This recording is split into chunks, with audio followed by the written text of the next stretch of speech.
요즘 경기가 아주 불안하다. 나를 포함해 자영업자들이 불경기도 이런 불경기를 처음 본다고 이구동성이다.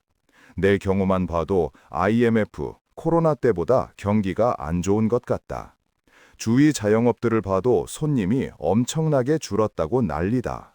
어제 마트에 가봐도 병원에 가봐도 확실히 손님들이 없었다. 저녁 되니 북적돼야 할 먹자골목도 한산하다. 정말 소비자들이 지갑을 닫고 있다는 증거이다. 원인은 복합적이겠지만 윤석열 때부터 문제된 게 지금 터진 건지는 모르겠으나 이재명이 취임한 5개월 동안 확실히 물가가 천정부지로 오르고 있다. 시장, 마트가 보면 5개월 동안 물가가 엄청나게 오른 걸 알 수 있다. 게다가 환율이 IMF 수준으로 치솟고 있다. IMF 때 기름값이 2,100원까지 간 걸 봤는데 어제 나가보니 부산도 기름값이 1,800원이다. 서울은 아마 1,900원으로 들어서고 있을 것이다. 이대로 가면 2,000원은 분명 온다. 이건 지금 외국 자금이 대거 빠져나가고 있어서인데 대미 관세 협약 3,500억 달러 지불, 농산물 개방 가능성 등 경제 불안정성, 노란봉투법 등 외국인 기업 운영 분리, 이재명의 쿠폰 등 돈 풀기 국고 소진, 이재명의 사법 리스크로 인한 정권 불안정성 등등 여러 원인이 복합적일 것이다. 사람의 운이란 건 거국적인 물결 속에서 소국적인 물결인 것이다. 국가 전체가 흔들려버리면 지 아무리 좋은 운을 타고나도 힘을 쓰지 못한다. 국가 경기가 좋아 잘 나가면 소폭의 운 상승만으로도 상당한 부귀가 충족되지만 아주 안 좋아지면 소폭의 운 상승만으로는 전혀 성과를 이루기 힘들다. 단골 손님 중에 방과 후 교육 사업으로 꽤 잘 나가던 사장이 있었는데 코로나가 시작되는 해에 신수를 봐줬는데 그때는 아직 코로나가 시작되기 전이었다. 보니 나름 무난하게 재물운이 드는 것 같다고 해주었다. 그런데 그해 코로나가 터지고 연말에 다시 연락이 왔길래 어떠냐고 하니 방과 후 사업은 수입이 제로라고 한다.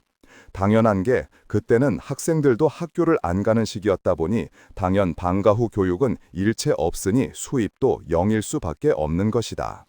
그때 문재인 때였는데 부동산이 천정부지로 오르는 바람에 집값이 많이 올라 그걸로 재물운댐을 하는 것 같다고 자위를 하는 것 같았다. 그런데 운이 엄청 좋은 사람은 이것마저 영향을 받지 않는 경우가 있다. 아주 부자들의 경우인데 이들은 경기가 극심하게 하락하면 해지를 통해 재산의 하락을 막고 오히려 선물 해지를 통해 경기 하락에 베팅하여 돈을 더 많이 버는 경우마저 있다. 남의 불행으로 나의 행복을 만드는 경우이다. 이것도 재물운은 재물운이다. 여하튼 지금 경기 상황이 심상치 않으니 자영업하는 사람들은 더욱 몸을 사릴 필요가 있는 것 같고 월급쟁이들은 회사가 어려워져 힘든 상황이 오는 게 아닌가 잘 살펴볼 필요가 있는 시기인 거로 보인다. 내가 선천적으로 폐, 기관지, 전립선 계열이 약한 편이다. 나이 드니 이것의 확장인 비염도 생기고 피부병도 상당히 생기는 것 같다. 내 자미두수 지렉궁에 무곡, 탐낭이 있고 이것의 살성과 도화성을 가지고 있으면 이런 질병 계열이 생기는데 다행히 이 별조합에 포함되는 간, 대장은 아직 없는 게 다행이라면 다행이다. 위에 언급한 병들을 소소히 안고 있다 보니 병원이나 약을 이리저리 경험하면서 알게 된 건데 폐, 기관지, 비염, 피부병에 많은 것이 알러지로 생긴다는 것이다. 알러지는 히스타민이라는 몸의 면역 물질이 과도하게 반응하여 생기는 병인데 이 히스타민을 제거하는 항히스타민 약을 사용하여 제어를 한다. 그러나 알러지는 자극체가 생기면 언제라도 발병하므로 낫는 병은 아니고 약을 먹어가며 조절하며 사는 수밖에 없는 듯하다. 이 히스타민을 네이버에서 찾아보면서 알게 된 건데 놀랍게도 히스타민이 몸의 장기에 영향을 주는 게 폐, 기관지, 대장, 피부라고 적혀 있는 게 아닌가. 현대의학이 밝혀낸 발병의 기전을 고대 명술에서는 이미 한데 묶어 밝혀놓은 것이다. 물론 고대엔 무슨 화학 지식이 있어 그런 건 아니고 아마도 폐병 있는 사람이 기관지병, 콧물병, 비염, 대장도 안 좋고 피부도 안 좋은 경우가 많아 그렇게 경험적으로 이것을 한데 묻게 되었을 것이다. 어쨌든 고대 명술의 질병론도 참고해서 나쁠 것이 없다는 것이다.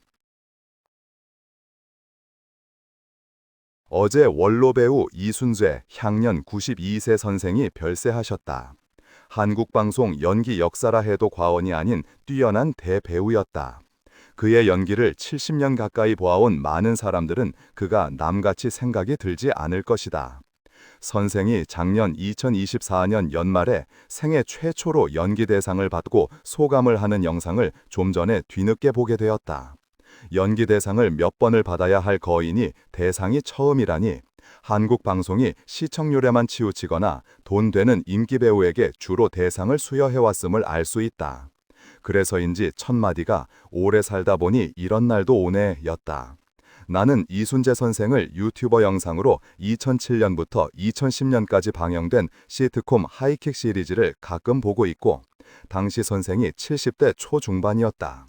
그리고 그 후 예능 프로 꽃보다 할배 때인 80세경 때도 보았는데 하이킥 때는 때보다 더 나은 기력과 목소리를 보여주어 아직 수명이 많이 남았다고 생각했고 꽃보다 할배 때도 워낙 남들보다 직진으로 빨리 걷는 걸 보고 역시 아직 수명이 상당히 남았다고 보았었다.